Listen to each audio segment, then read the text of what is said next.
Welcome to the numerical analysis course. In this lecture we will find the dominant eigenvalue and corresponding eigenvector for this matrix 1 3 2 2, right? And we'll start with this initial guess 1 0, and we'll add a small Python code for this. This is we are using numpy array, import numpy as np to perform mathematical calculations in Python more easily. Alright, and the dominant eigenvalue for this matrix is, we know it is 4. We have just computed in our last lecture, and the corresponding eigenvector is 1 1, but we'll start with a different guess 1 0 and this matrix, and we define them as both as numpy array, np arrays. So we'll work with, maybe we are working with 7 iterations. You can work with more, maybe 8 9 or 10, and this line prints the iteration number, and we use this matmul.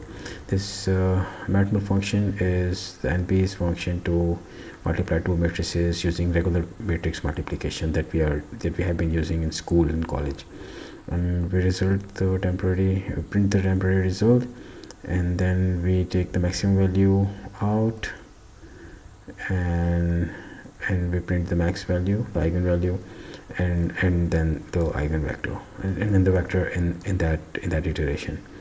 So let's run this code. It's a very simple code of few lines, right? And let's see the output. This is iteration number 1. We have this vector 1 2, and the value is 2.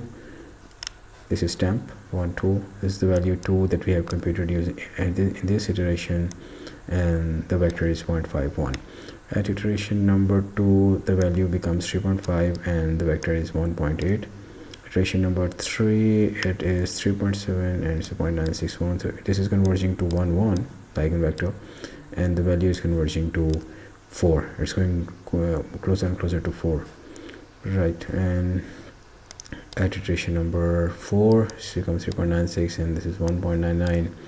And iteration number 5, the value is very close to 4. This is very close to 1 1. And at iteration number 7, 3.99 is approximately 4, and it's 0.991, approximately 1. So you can work with even with more number of iterations. Maybe if you want to work with 10 iterations, let's see what's the output then. Oh, it works at 3.99 is 1.99 and something, so it's almost 4. It's almost 1 1. So this is, it is converging to, maybe we can work with even more number of iterations, maybe 20, right? So let it run. Oh, it's 3.99999, and this is 1 1. So it converges. We see it converges in very few number of iterations, maybe 6 or 7 iterations. It converges to significantly, handsomely to the desired output 4, and the vector converges to 1 1. So you are encouraged to, it's a homework for students to try other matrices of size 3 cross 3, 4 cross 4, etc., and you will enjoy the code. So I recommend you should explore the code, and should explore more matrices, and should really feel the power of this power method for matrices, especially for matrices where size of matrix is 3.3 or 4 cross 4 or even larger, right? So use this code and work with other matrices, and especially with matrices of larger sizes like this 4 cross 4, 5 cross 5, etc. Right, that's all for this lecture. Thank you.